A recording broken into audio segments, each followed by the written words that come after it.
Welcome, guys, to round number 2 of the Pro League Grand Playoffs. Here we do have the Jin Air Green Wings up against CJ Entis. Today will be the first day. I am Valdez. Joined with me today is Wolf and Moonglade once again. How are you guys doing? Great. It's time for another TriCast here, and we saw Jin Air Green Wings dominate last week. You know, it was a tough road, but they won 2-0, which a lot of people were expecting KT to win.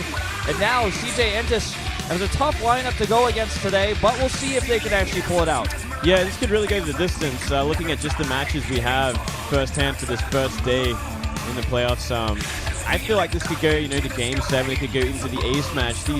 It's so back and forth in terms of favorable matchups, but we could see an upset. I think Jin Air could very well get an early win and get another upset here today. Yeah, I'm definitely favoring Jin Air here, especially after looking at the lineups. I feel like CJ definitely has a chance. They have some great players, a lot of players that we don't get to see, actually. Ragnarok, they got Sora coming in. Even Bunny is a guy we didn't see all too often in Pro League. So because of the format that we do have today, and also on the third day if we do get there, it's pretty cool. We get to see these players that don't often come out. Yeah, for me, this is kind of reminiscent of last year, where we actually had CJ versus SK2 to decide who was going to go against KT in the grand finals. And it was a very close match, went all the way to Game 7 on the final day. And I think we could have something similar here today. I think this one could go the distance to Game 7. I think CJ has really prepared some really cool snipe players, just like we saw Jin Air do last week versus KT Rolster. I think most people favor Jin Air, myself included, but I really think this could go either way.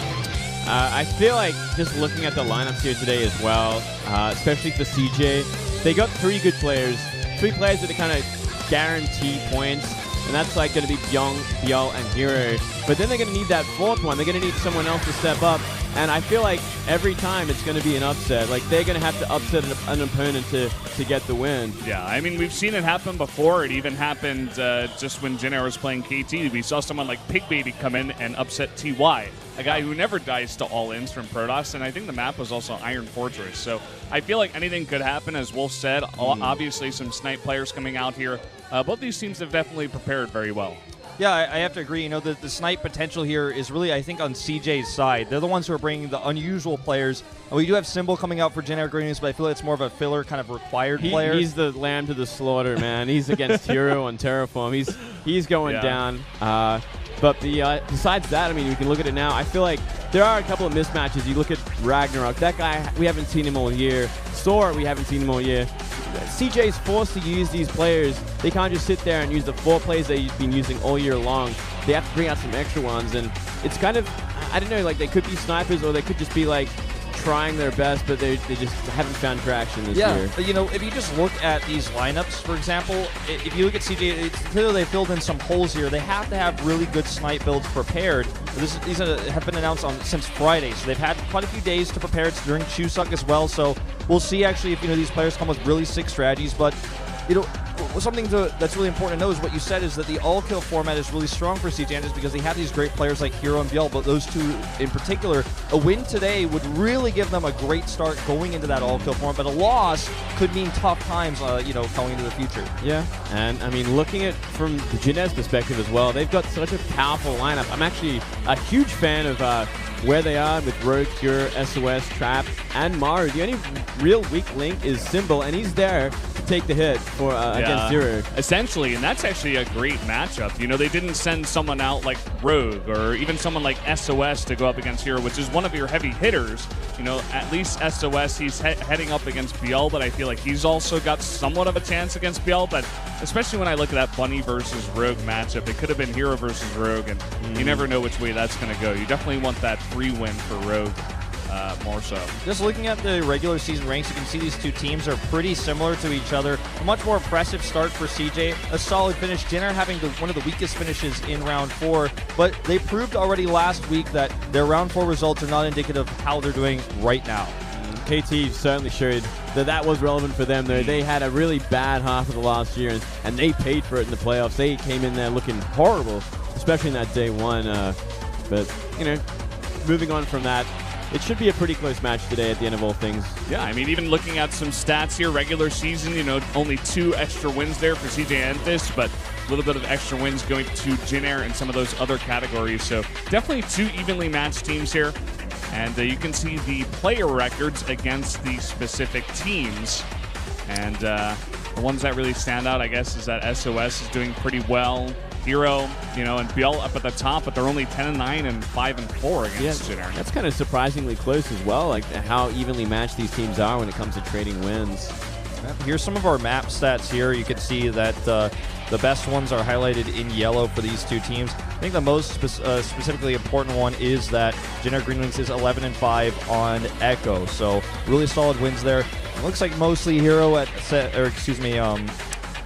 Maru maybe on Echo, I'd say. Actually, hold on, It's Bunny versus Rogue in the first match. Okay, I'm just looking at these stats. I had them backwards. I thought it said T was 7-3 on that map, and I was like, oh, that must be Maru, but no, it's P 7-3. Not entirely sure who has those stats on that map, to be honest with you guys. Yeah. But it's an incredible stat. So first map, not going to be seeing a Protoss from them, but anyways, that's a good map for them.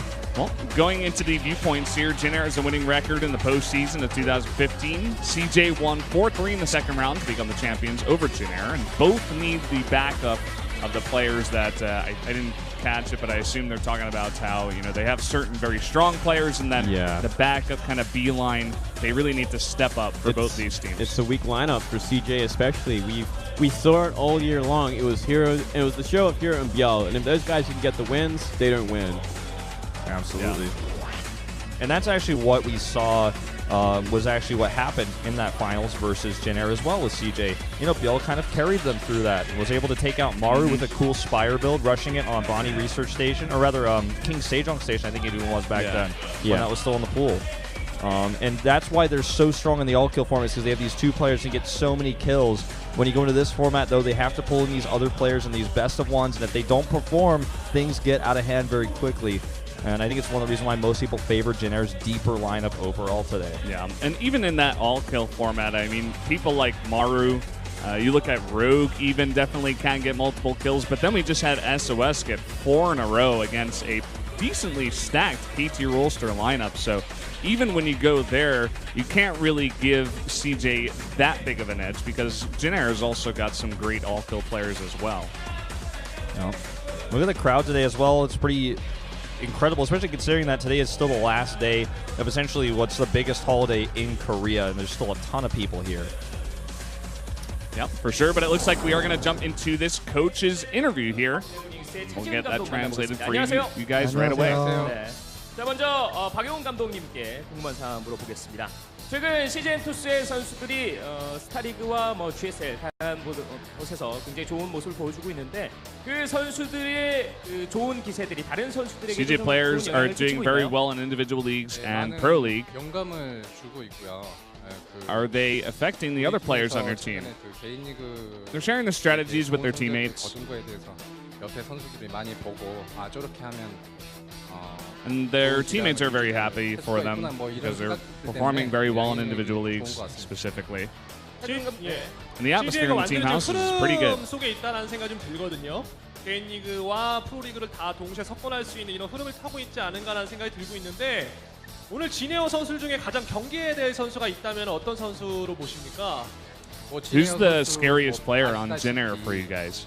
저희한테 항상 새로운 일격을 가하는 이병렬 선수랑 그리고 항상 As you all know, Jenner players are very strong against our team, but Rogue always brings out strange and unique strategies whenever he plays against us, so we do have to watch out for Rogue. And of course Maru is always a threat for us, and for anyone really. Yeah, no doubt about that. 사실 진에어에서 좀 많이 라인업을 뽑았다고 생각을 해요. 어떻게 보면 Did you suspect that Rogue would come out first? And he says no. I think they actually changed the strategy there. 사실 라인업 전체적으로 So they wanted to avoid Hero actually. It looks like on that map. 저희 입장에서 만족스러운 수준이고 그냥 궁금해요. If you look at the full lineup of tonight, I'm actually very satisfied, and I'm really curious to see what Rogue is going to do in the first set. 실제로 좀 꼬아 보려고 노력을 하셨는지, 혹시 또 라인업이 마음에 드시는지 어떻게 생각하시나요? 네, 전체적으로 마음에 듭니다. So, what do you think about the lineup? Asking the Jenner coach, he said, I'm also very satisfied with the lineups today. 그냥 원래 이 자리에 앉아서 인터뷰를 하면 다 저렇게밖에 말을 못 하겠더라고요. 자신 있다.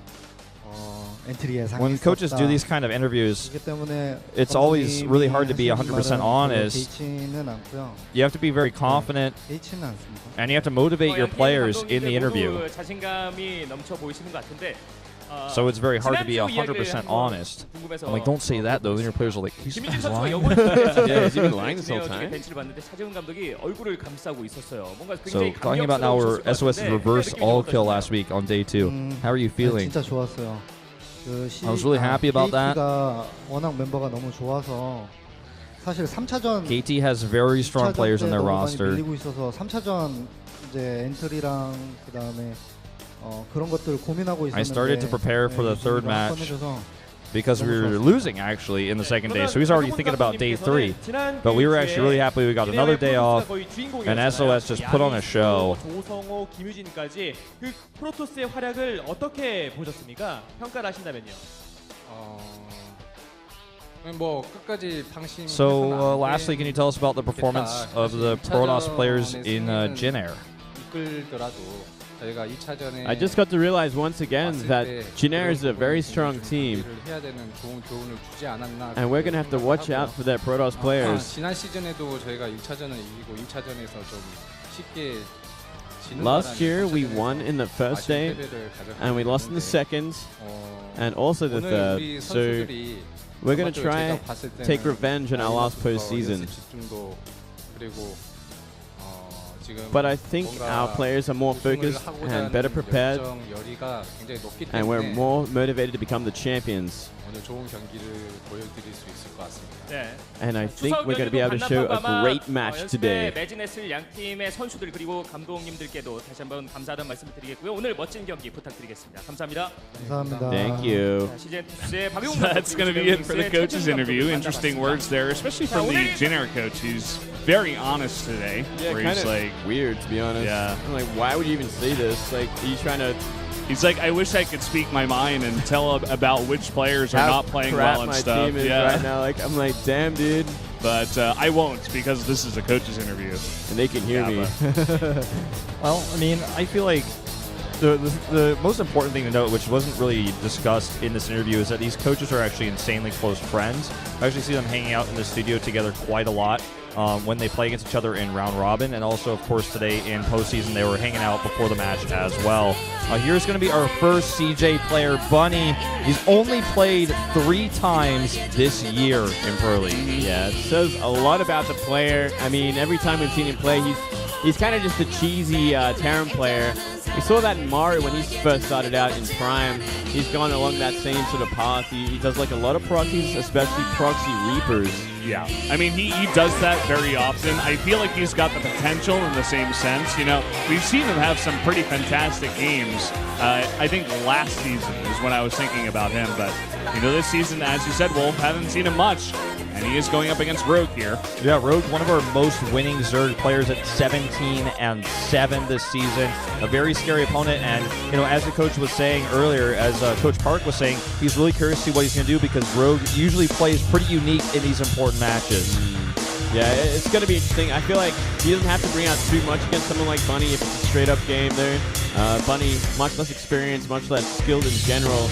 It should be an easy win for Rogue unless there is quite an upset. Yeah, I'd say just scout well. Make sure you're not being proxy. Maybe go for a safe build because I think if it does go to a macro game, Rogue's got this easy. Now looking at the last 10 games, you can see Bunny, it's about half and half. Unfortunately, though, most of those games are from a long, long time ago. They haven't played against each other too many times, only 11, and Rogue just barely has the edge here. But I feel like today, on this day, and where these two players are in recent times, Rogue is massively favored. 8-3 currently, whereas Bunny 0-1 on this map. Yeah, 8-3 on this map. That is Echo, which is going to be the first map of the first game of the first day, guys. So get hyped. We're about to jump into game number 1 here between Bunny and Rogue.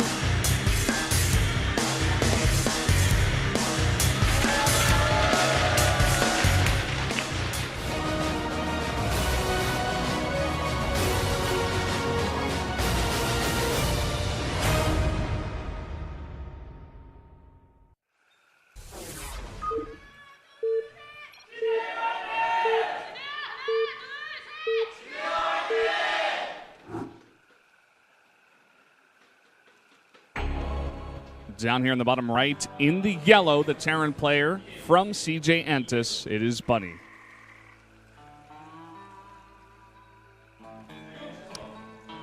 Chuseok coming to an end today. Now down, or rather up, here to the top left in green for Jenner Green Wings. It is Rogue, highly favored in this first match versus Bunny. Oh, what is some that? rice cakes with some faces. I thought it was spam or something. Oh, it could be, Actually, I think you're right. I think it is spam. Yeah. I didn't get any spam this Chuseok. Really sad. Is that meant to be a Chuseok thing? You get spam? Yeah, it's usually spam or like shampoo and toothpaste. Oh, Those are like the three things. Or like ginseng. Yeah, I guess that's true. I saw some packages as well for some Korean beef. Some Ooh. really expensive pieces of, I guess, the most prime Korean beef, going up to like $800. Saw that in the department store. $800? Yeah, the other day. Not for like one steak, like a little package of it. It's like a year's supply of steak. That's the only way I'd pay that much. Oh well. Look at this. Early drone scout for Rogue. Making sure no proxies are on the map to deal with, obviously, Bunny. Been doing that a lot in the past. Yeah, and Rogue is also known to proxy himself. I don't think he's going to be doing it in this matchup, but the last time these two teams played in the finals, round 3 I believe it was, might have been round 2. Either way, he actually proxied versus a Protoss. So you see him do that every now and then. He is going to just come up here, sees it's not a CC first, was going to harass that, but it's just going to be, it looks like a normal Reaper expand here. Yep, nothing out of the ordinary. And he gets a good scout of it as well. No gas just yet up here for Bunny, however, and he actually might just kill this. Oh, man. Drone getting very low. Yeah, Bunny has taken that gas. Oh, yeah, he does. Actually, Okay. is probably going to go for a Reaper here to start things off. There it is. Just going to get that. Very good on this map. This guy came from Jeonju. I didn't like how he shakes it, man. Like, how are we meant to read it? All right. Well, now that we're... things are starting to open up here, but it's very standard builds from both sides. And it's definitely going to be that Reaper expand. And just the standard timing of pull, extractor, everything just safe early start here. And I wouldn't be surprised if we did see Rogue go for that 2-base muter opening. Just keep things safe, try and take map control on that 3rd base a little bit later. Just make sure you don't fall to anything early on. Yeah, I think it's funny because we heard that interview earlier with Coach Park, and he was saying he thinks that Rogue might do something aggressive. I think that's kind of what Bunny is hoping for based on his opening here. He's kind of hoping Rogue's going to do something weird and he just defends it and wins in a macro game. But if I'm Rogue here, I 100% just play safe versus Bunny because I can beat him in a macro game like easily. I mean, in most cases you would say that because Rogue is just so much more accomplished this year overall. Not by cheese, by like straight up play. Do you guys think there's any chance that Bunny goes for mech on this map? It's been more, popular these days out of Terrans against Zerg, and Echo is one of the best maps that you can do it on. It's very easy to get a 4th base. Yeah, you know what? I definitely think that's a possibility, and we're going to find out very soon if it is going to be the case. Yeah, I would almost say it's likely unless he does some sort of weird timing attack like Hellbats or something, which... he is taking a second gas now. It's still on the table. It's still possible. I think it could be like a Banshee behind this, so it could be just the Hellion Banshee style. Yeah. Looks like that's what we're going to see. Just pushing a few Marines out to get the Overlords away. And with this Reaper staying out here, I think your prediction comes more and more true. I want to see if he can deny the Tumors to make that harassment a little bit easier. Yep. Reaper just teasing there, not actually jumping up. Seeing that...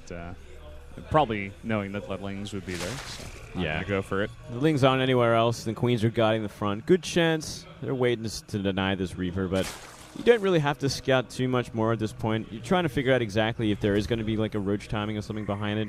But with the build order, we do see from Bunny as well, like he could, if he wanted to, go for a Banshee and be pretty safe as well as Widow Mines. Speaking of that, there, it looks like it could be a Widow Mine drop. Yeah, Widow Mines and that medevac on the way here. He's going to try to deny this 3rd base, but it will get planted, which means not going to be canceled there. And here comes a little Ling run by. Nothing. Oh, the Mule goes down at the wrong time as well. Yep, gonna get that Mule here, and maybe even a couple of SCVs. One will go down, a second one that was building the supply depot will go down as well. Oh, make that 3. Yeah, he's just really not in a good place here. Really caught off. Yeah, and he's like splitting against the Widow Mines. The Widow Mines have now also been scouted. So this is a great little tiny move that Yeah. Rogue does to get massively ahead. Not sure how these Lings snuck by the Reaper and the Hellions in the front door, but regardless, I mean, those are going to be the only units you're going to have on the map as the Terran to defend against something like that. So Yeah. kind of unlucky there for Bunny. Great punishment as well. I mean, like, considering the build order from Bunny, like 2 Hellions and a Reaper on the map, of course Lings are going to do some work. And that natural was wide open. Not going to find anything this time. It doesn't look like gets walled out. Let's see if he's ready for this drop. He does have spores in place as well as a queen here. I don't think this will find much as long as he splits against it. Ooh, he's going aggressive on that with the Lings. Bunch of Lings are going to go down, and a really big hit there as well. 6 drones in total, and it looks like he will save 1. Meanwhile, that medevac is very low. High chance it goes down if the queens are on point. Oh, he doesn't split them. Looks like it will escape here, and the Widowmine will fall. All but 1, as you mentioned. We do see a 3rd CC coming up as well as Stim, so it will be Bio as the choice.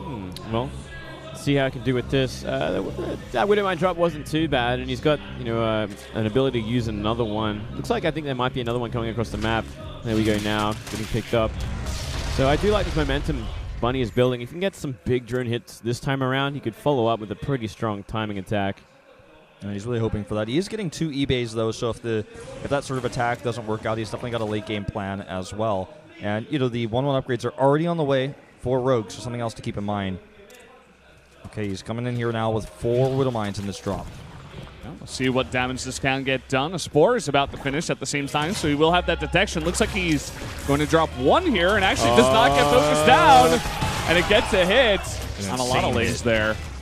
Such a good hit. He's got Lair now, so he can detect these a little bit easier, but detection has not been the problem. It's just been simply how much mine time he's losing and how many Lings he's losing. Yeah, a lot of really bunched up Lings trying to deal with these mines as well.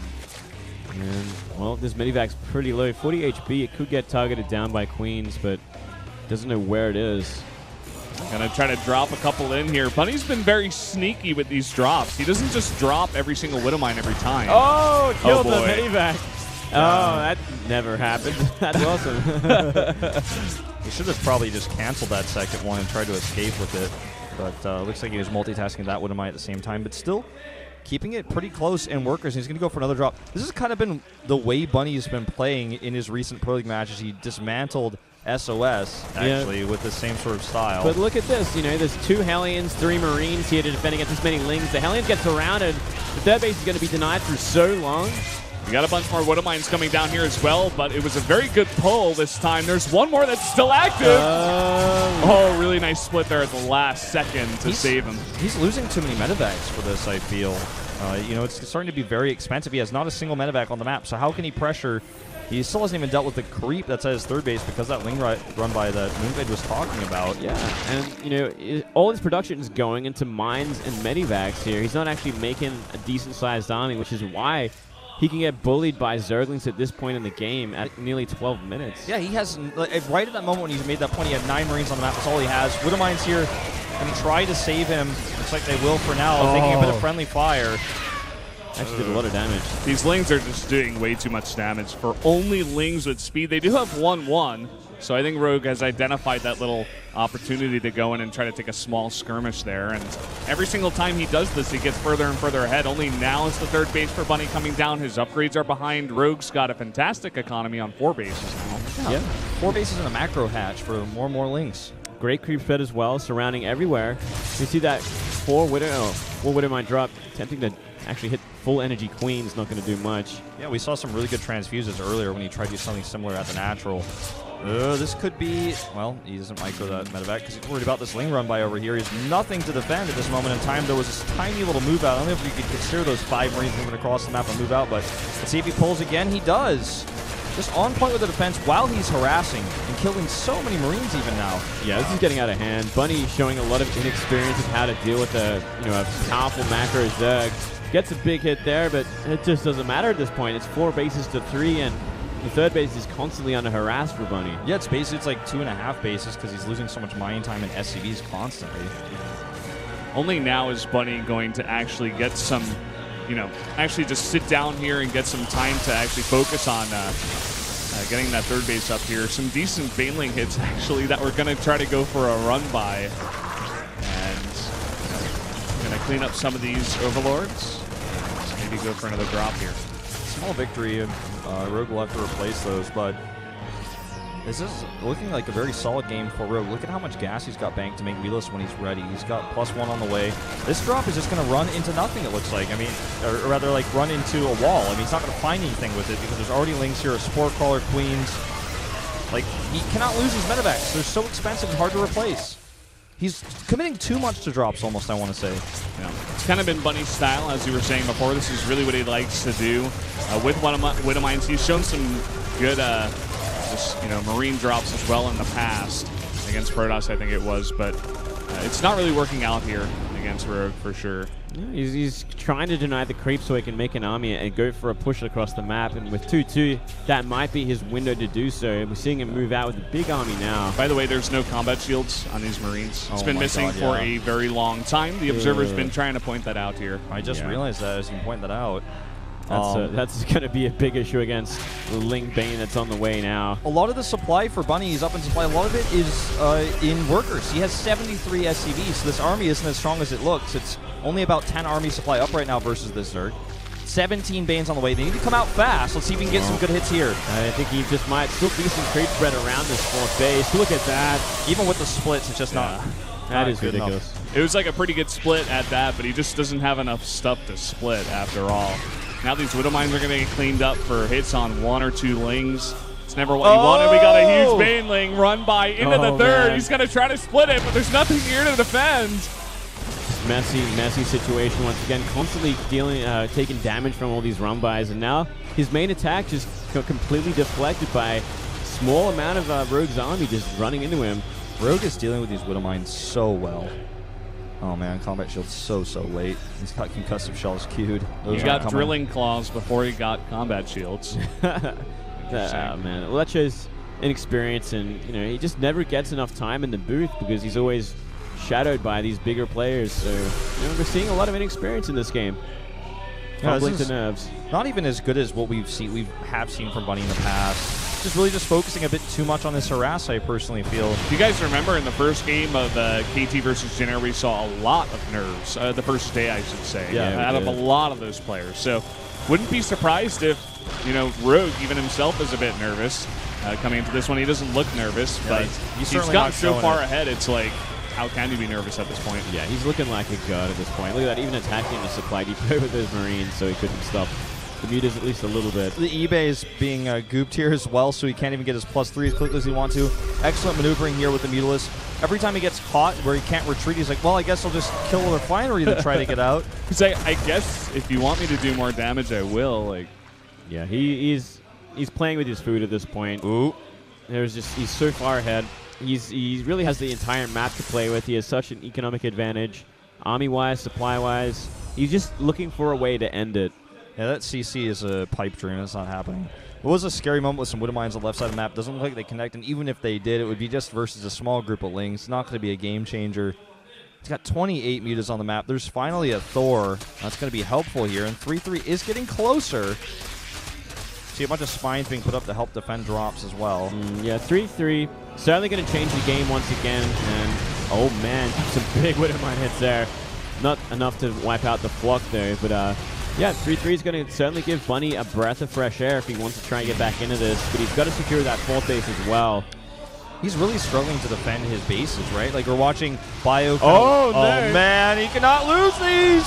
He's going to focus it down, trying to get that repair, but it goes down. Armor will be denied. The attack will finish, though. Well, the attack's the big one, so he's going to get that one up and running. If he had got that left eBay, things just change in a big way in this game. And he also killed a lot of SCVs for that as well. 17 in total have gone down. He's down to 41. Good pull here on the depots, but he burrows the lanes. Oh, my goodness. Oh, trying to get that desperate repair, but one missile turret against this many mutas at this point in the game, not going to work out. Is scanning over here to try to delay, or rather to get his base up. Oops. Oh, actually, what? We learned some new Widowmine tech today. Oh, it wasn't active. So you can bug it out just by burrowing like that? Well, I mean, These lanes are still here. I feel like Rogue is almost styling at this point. He's so massively ahead. He's just trying to make this game look cool. Yeah, you know, there's still danger though if he lets his 4th sit here. I mean, it's not upgrading to a planetary yet, mind you, so he does have a bit of time to come out and deal with it before it gets a little too defensive. But he can. It's going to really give the Terran a breath of fresh air in this game. With this upgrade advantage as well with +3 attack, things could even out. He's not too far behind in supply at this point. That's true. Notice that he's threatening with these mules because there's so many of them to even try to kill CCs at this point. One of the things you can always tell, oh god, hold that thought. Here we go again. The Banelings rolling in. And there's more Banelings than there are workers. If he had got the Marines as well, that'd be something else. But I just want to point out, like, when you see crate spread is at the 4th base, that means the Terran has been so defensive the entire game. It's exactly what a Zerg player wants. If the Terran cannot put aggression on, it's a really tough matchup for the Terran. He's coming in here again. There's nothing left to kill. Styling it, man. That was pretty wasteful. Wanted to go for the burrow, maybe. Yeah. Well, we do finally have Rogue on a hive. He starts his 3-3. Gonna get an Ultralisk Cavern on the way here as well. So for a while here, he does have to be a bit careful. Can't really just throw everything away, especially if he gets, maybe a couple of big Widowmines hits on these on this Mutaflock could do a huge amount of damage. Ooh, Burrowed Banelings here. They could connect. Not paying attention, but he's coming back. Could unburrow them now. Oh, I think he should. Oh, the potential was there.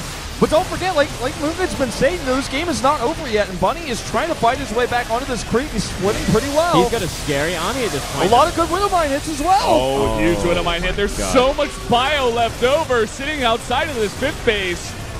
Well, this just shouldn't happen the way it has been. There's still a great potential for Rogue to clean this up, but that is a scary army with scary upgrades. In a pretty good position in terms of splitting. Oh, he's still got that Baneling land field over there, minefield. Yeah. He just has almost more Banelings than there are Marines on the map, which is the issue. The supply doesn't tell the story.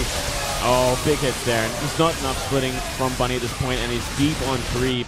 Yeah, and he doesn't have an economy to back this up. He lost his 4th base. Rogue very smartly not bringing the Mitas back to deal with the army. He just took out the base instead. He knows how crippled the economy of Bunny is, and if he could just kill him there while he's got an insane economy behind it, make a bunch of Banes, he should be okay. There are 17 medevacs on the map as well. This bio army is tiny. There's way too many medevacs in this mix, and look at this. It's just going to be a field day. Goodbye, medevacs. Looks like you're going to game number 2 with Rogue taking the first win here, leading the charge for Generic Green Wings. As expected, this was going to always be a favorable game for Rogue. Bunny played well, but he never really found any traction, no aggression, no counterplay. He just kept getting run by, especially in his 3rd base, and getting turned around again and again. Bunny obviously frustrated with this loss. Not the prettiest loss we've ever seen, for sure. But it looks like Rogue now going to go for that final blow. Bunny will be forced to go out the huge Baneling Morph. Oh, man. Oh, even detonating them. He wants him out of the game. GG. Jenner will take game number 1. Spectacular fashion. Bunny really heavy on the aggression early game, but Rogue's defense was solid. Then he kept trying to drop into Queens and Spore Call. He's dropping Widowmines onto, I think dropping 2 Widowmines into 5 full energy Queens. It's just not going to find any damage. No, and he never had decent anti-air defense either. Those Mutas ran amok. They did so much damage. That's like the most fun part of the game for a Zerg player. When you're in that situation, your flock is ridiculous, and you're flying between bases just killing harvesters. So just really poor planning, I guess, from Bunny in that part of the game, and he just never found a way back in. Yeah, I think maybe after his win against SOS, he's like, Widowmines are really good. I should use them in every matchup. He comes in here, tries to go for that super heavy harass style, doesn't find the damage, gets harassed on the other side by Rogue, even by just a small number of speed lanes. Yeah. And even the 3rd base as well was denied for so long. Rogue just doing the little things in that game to get ahead. Well said. There was this moment in the game as well that Moonglade pointed out. He's like, well, he just doesn't have an army to pressure. He had 9 Marines on the map, 2 Widowmines, because every Widowmine he made wasn't useful for pressure because it was all just being used in drops and weren't finding damage. He just kept dropping after each base had multiple Queens and Spore Callers. He kept making Widowmines. He kept throwing them away. He kept losing his medevacs as well. There were no medevacs to continue to drop with Marines. When he finally had a Marine army, he had no medevacs. Then in the late game, he had 17 medevacs, which meant that his bio armor was actually quite small. Yeah. I feel like he kind of played it like he'd play against the Protoss in terms of you are doing Widow Mine drops while you get your production up and running and your economy. But against Zerg like that, you do it once and you follow it up with Marines. You stop the creep spread, you harass the fourth or deny the fourth. You got to have some sort of plan B or a follow-up that's actually going to put pressure on the Zerg, or they are that comfortable to mass meters and bases and control the map the entire game. Well said. The next matchup here, game number 2, is going to be a TBT, Byung versus Cure. Yeah, and this is actually, I feel, one of the hardest matchups to call. I think most people would favor Byung, but you look at this, both of these players didn't play this season as much as they played last season. It's a TBT, it's a mirror matchup. I don't feel like either of these players are highly favored. I myself do personally favor Byung going into this TBT. Yeah, I think Byung's the strongest in this one. Yeah, we just don't see Cure much at all, really. And that's the other side of the coin. I mean, Cure also just doesn't come out too often for Jin these days. And when he does, it's been kind of lackluster. Not the Cure from 2014, for sure. Yeah, like 2014 Cure, everyone would be like, oh, TVT? This guy is a great TVT player. He's really, really solid. TVZ was so awesome back then. But yeah, it's just, you look at him now, it's like, what happened? I don't know what went wrong. You look at all the Jin players, almost nobody fell off except this guy. Like, if you look at everyone else kind of either stayed the same or got better, went somewhere. You don't look at it and say, wow, you know, Maru's suddenly he's just not performing. You can look at other players like Life, for example, or it looks like we're going to have a little video here. We can talk over this or we can try to translate it. But well, we should translate this because this is a huge deal. They're talking about the Pro League Finals, and it is going to be revealed here in this video. If you guys have been paying attention to Twitter, you may already know. But I think this is just kind of a funny video that the Koreans put on for the finals. 아니 회사 내에서 윗분들께서 그렇게 정하셨대요. 넥슨 아레나가 될 수도 있고. 넥슨 아레나? he's like saying like, oh, you can have the next arena. 아니 그 통합 결승이면 10개월이 it's not bad. It's the last. It's the final finals. You got to do something better.